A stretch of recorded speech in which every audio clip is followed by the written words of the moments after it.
Going on? This is Pat Sprague, TK4594 with a quick down and dirty build guide of the FX Bucket Stormtrooper helmet. I love this helmet. It's really moddable. Unfortunately, a lot of people don't like it, so it's hard to get build guides on it. Again, this is a quick down and dirty.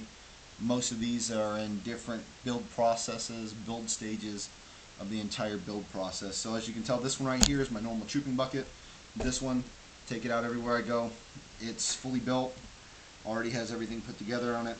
Got my helmet liner in it already, so she's fully done up. This is what they look like after they're completed.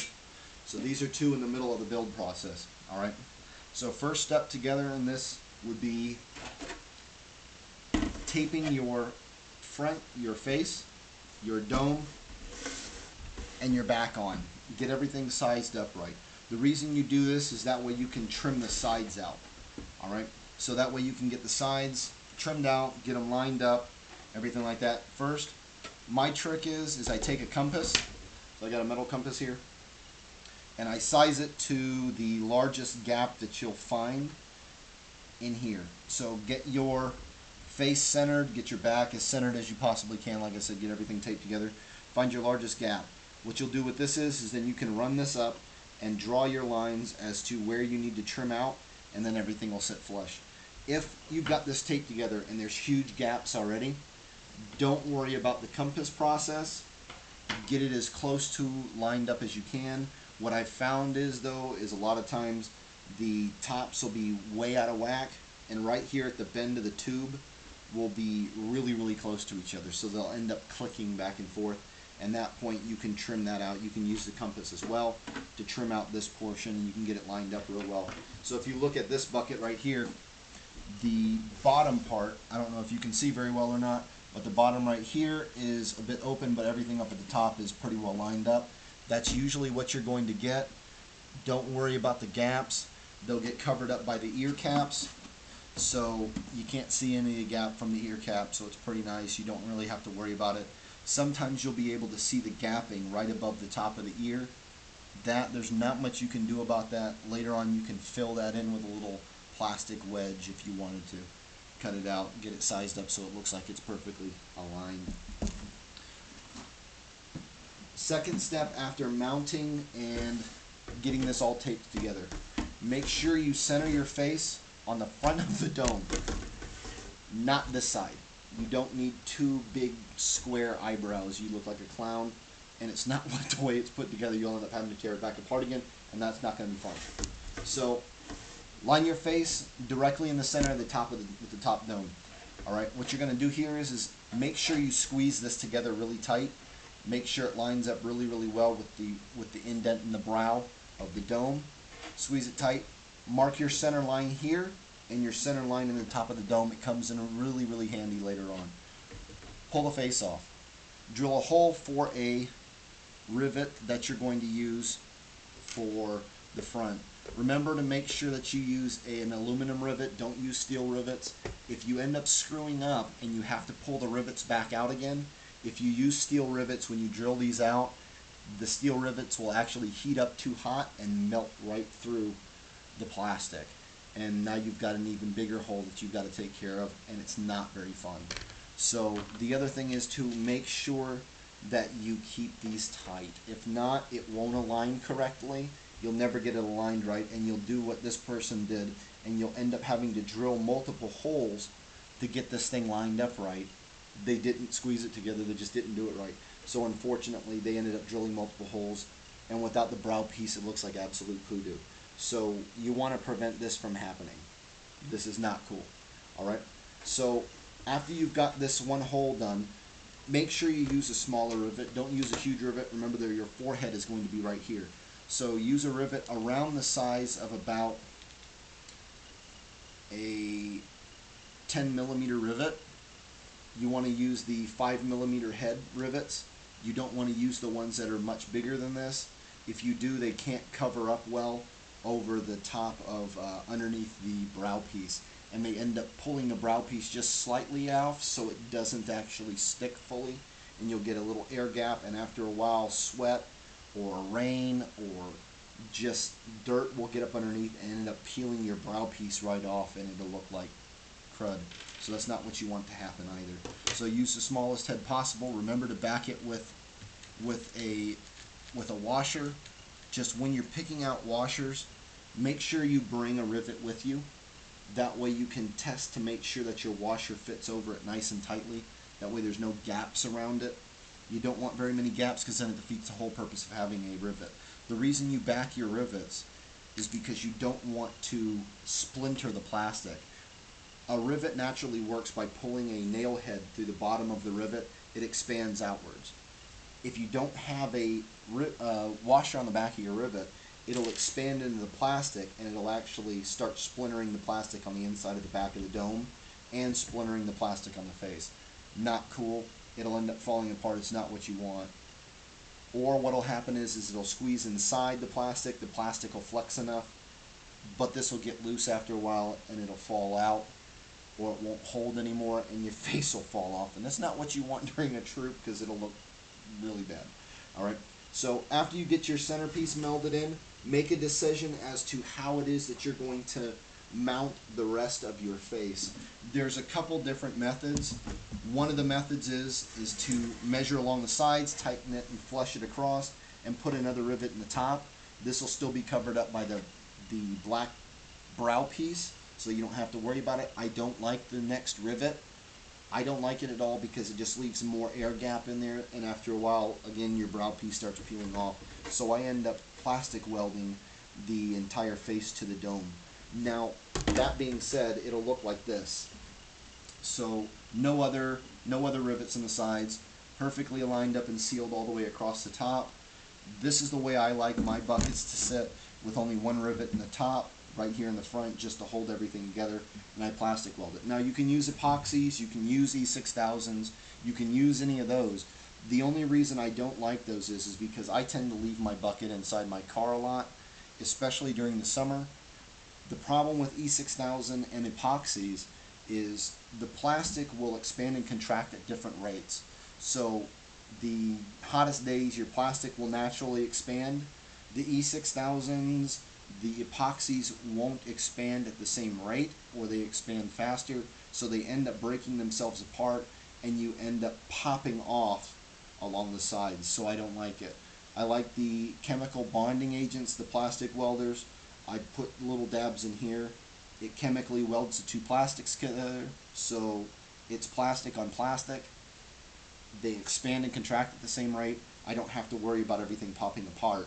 The biggest negative is using plastic welders gives you zero time to adjust. So if you don't have it perfect right then, it's a permanent bond. It only takes 5 seconds for the bond to finish, and unfortunately you end up breaking stuff apart. It looks like poo-doo. It's not really what you want. So unless you're pretty experienced in plastic welders, don't use it. Use an epoxy, something of that nature, or do the multiple rivets, the 3-rivet method. Unfortunately with this one, there's 4 rivets. I'm not a big fan of that, but that's what ended up happening. This is what this person did when they built it. So different build methods, just keep them in mind. Alright, the next thing, after you've got your front mounted, and we've already gone through the point of adjusting the seams, getting those lined up right, what you're going to want to do is you're going to want to put in a support strip. Here's where you're going to be riveting in your ear caps, in your ears. So where you're going to approximate where you're going to put your ears at, alright, put another strip of plastic in there, plastic weld it, however it is you want to do it. It needs to either be epoxy or a plastic weld because you want it to be permanent. You don't want an E6000 that's going to pop off later or not be super permanent, and E6000 is not. It's meant so that later on you could take it apart. I don't find it to be a good fit in these because on the insides with the heat of your head, on the outside, it ends up contracting at different portions, and I've seen E6000 pop apart. There's no point in having a support piece that's going to pop off. The biggest reason for these is I've seen when people rivet their ear caps on here, the plastic on the outside is pulled thin right here. So unfortunately they start to crack, they break, earpieces start popping off, or they just don't hold right. You just have a lot of issues that come into play. I don't like dealing with it. So to prevent it, I found out that putting a support strip makes all the difference in the world. So I plastic weld the support strip there. I also plastic weld the support strip at the bottom, where the bottom part of the ear caps connect as well. These are also going to be riveted in, so the support piece at the bottom is absolutely necessary. And now if you look, I mean, there's almost no flex in this bucket anymore. It's all dependent on how you want to do it. Now, I can't remember if I went over it or not. When you're mounting the back piece, remember there's no rivets on the back. Can't use rivets on the back. Has to be flush. So keep that in mind as well. This part should be either plastic welded or epoxy to the dip in the dome as well, to the channel inside the dome. So keep that in mind. They should be pretty well level. So the face and the back should be level. If you have to adjust the back by trimming it out a little bit, then that's what you have to do. Get it fitting right.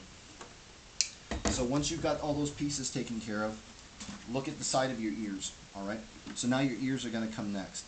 With your ears, line them up, put them on first, and see how they fit. See what the fitment is. If it's really huge gaps on the inside here, they don't fit right, they're too long, they're too big, they just don't fit right, don't use a heat gun to resize it. These tubes, the earpieces are just pulled way too thin. You'll end up warping them. There is no way to rescue them once you've warped them. You're buying new earpieces. Your best bet is to do the hot water method, and that is take your earpiece, size it to where you think you need to be. So if this part needs to come in a little bit, so that way you can get rid of some of the gap. So this needs to shrink in. Boil yourself about a 12-cup saucepan. Get yourself a 12-cup saucepan, about the size pan that you would use to cook ramen in, and bring water to a boil. Add nothing to the water. So don't put salt in it to make it boil quicker. Don't put oil in it. If you put salt in it, salt will actually build up on the plastic and cause pitting inside the plastic and cause pitting on the outside. Looks like poodoo. Looks horrible. If you use an oil like a vegetable oil or something like that, for some reason, I don't know why you would, but some people have, what will actually happen is there's a PVC coating on the outside of all this ABS plastic that makes it nice and shiny, gives it a little bit more durability. You'll actually start separating the PVC off. So then it starts to peel, it looks like crap.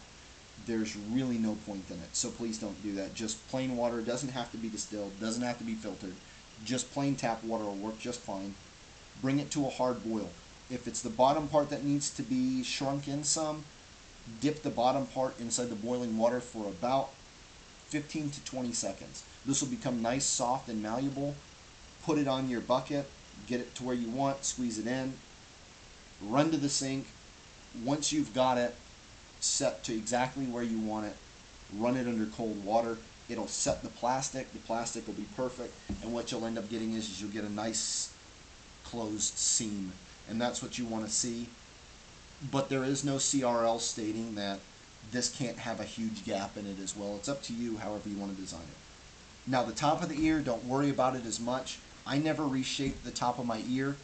Once you put the rivets in, it'll actually squeeze the sides down, and that's about as big of a gap as you'll get, so you don't have to worry about it too much. But if that bothers you a lot because you're the OCD trooper, then you can dip this in the hot water as well and shape it to the side of your helmet, and it doesn't make that much of a difference. You're going to be using 19mm rivets, so use the 19mm rivets on the inside of the earpiece. There are the little indentions that were pre-built inside here. Make sure you drill those out. Set this onto your bucket, mark the appropriate location on the bucket, drill the holes out here.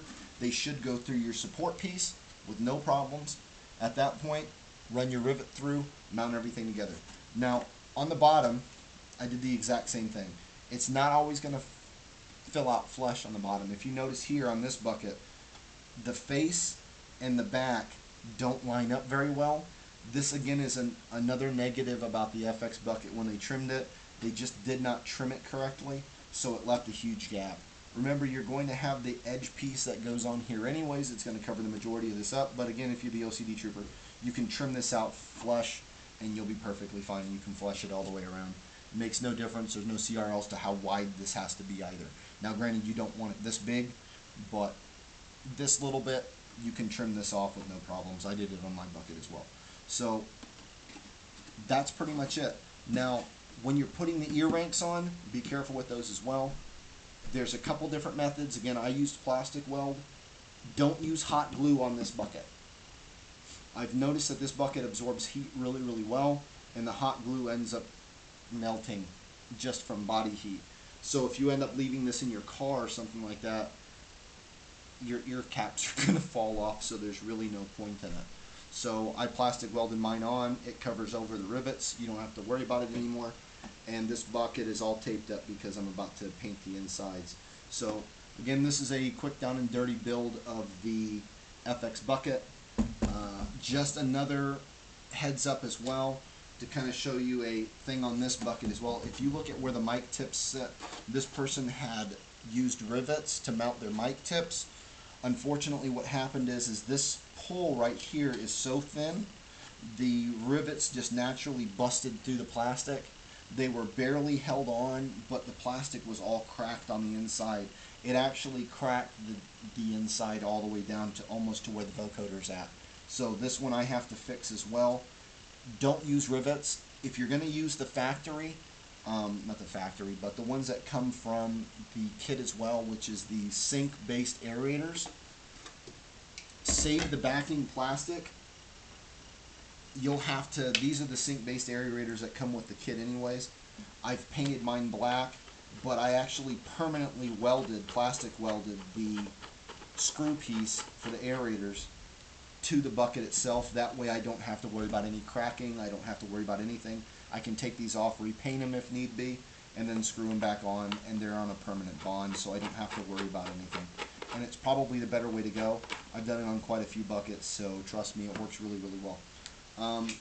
Again, this is a quick down and dirty build guide of the FX bucket. If you need any more information or you need a more detailed build, I've got a couple blank kits that we can look at.